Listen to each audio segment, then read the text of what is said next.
if one of our listeners kind of grabbed you over a beer and said, "Hey, look, Karl, give me a couple of nuggets here," what would be sort of key takeaways, for someone facing into a complex procurement process for one of these sort of highly value-added services? What 2 or 3 things would you perhaps guide them to do in terms of the planning? And yeah, so say it's requirements and stakeholder engagement. Firstly, those planning stages. If you don't have the right data to hand and your requirements aren't true and accurate, you're going to set yourself up for pain further down the line when you're negotiating with a vendor and they've given you a rate for 8,000 units and you only need 4,000 units, and you just start losing credibility throughout all that, and it adds a lot of time and wastage, quite frankly, and money to the whole process. And you can't avoid that, right? I mean, you can't. At some point, you're gonna need the data.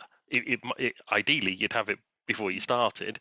You're certainly going to need it by the time you write the contract. So you presumably you've just got to bite the bullet and because I guess you're in a dangerous place, because you could either over purchase or under purchase, and neither of those things are put you in a good place. You over purchase, and then you've got minimum commitments, as some of these vendors do have in the contracts, that you're never going to meet. Yeah, you're going to be stuck with them for 10 years instead of 5. And you under purchase, and then yes, you can always purchase more, but you probably lose the ability to negotiate a better rate for those things. So it's not a position you ever want to be in. There's always, I always, when I'm speaking to stakeholders internally, I always say use the RFX process as a way of defining your requirements as well. That's absolutely fine. That's why we have things like RFIs. That's interesting. RFIs. So you get some of that market insight before you go to tender, and then you can bake that into the onward process.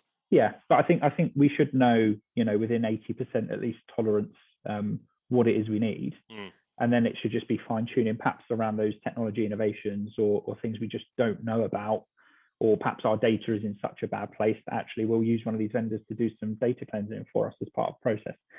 You've just got to go into it with your eyes open. But that sort of open engagement model, that sounds like that's a bit of a signature move for you. That sort of, you're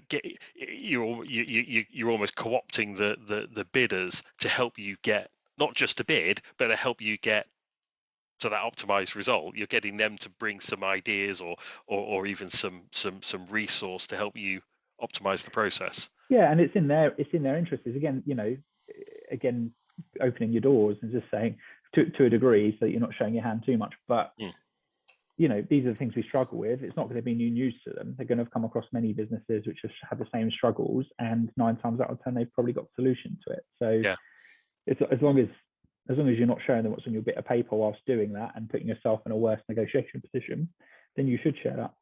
And it's probably quite an interesting addition to your evaluation criteria of, hey, well, I went out and talked to four bidders. These 2 were pretty disengaged from the whole process. These 2, or this one here, they were fantastic. They came with ideas and innovation. They were willing to jump in the trenches with us to help us do this and the other. Presumably, you're learning a lot about your bidders through that process as well.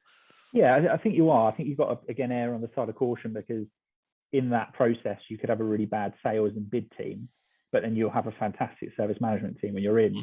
That's what matters. Yeah, is as soon as you're in and making sure you've got a good service wrapper and you've got a good account team, because services, you can go and engage with big technology providers. If you've got a rubbish account team around you, you're going to think the service is rubbish, and that you're not going to have a good impression on that business. It all starts and stops from the service point of view with the account management and the service management on the other end. So I always think about that graph that you just see in procurement where you sort of see it, the engagement from the supplier going up, and then as soon as you sign contract, it dips. And a lot of that's down to putting the contract in the drawer, not looking at it yourself, and not managing the supplier and managing that contract. Absolutely. But that's another day, I think. That absolutely. Hey, we'll drag our listeners back for another round on that.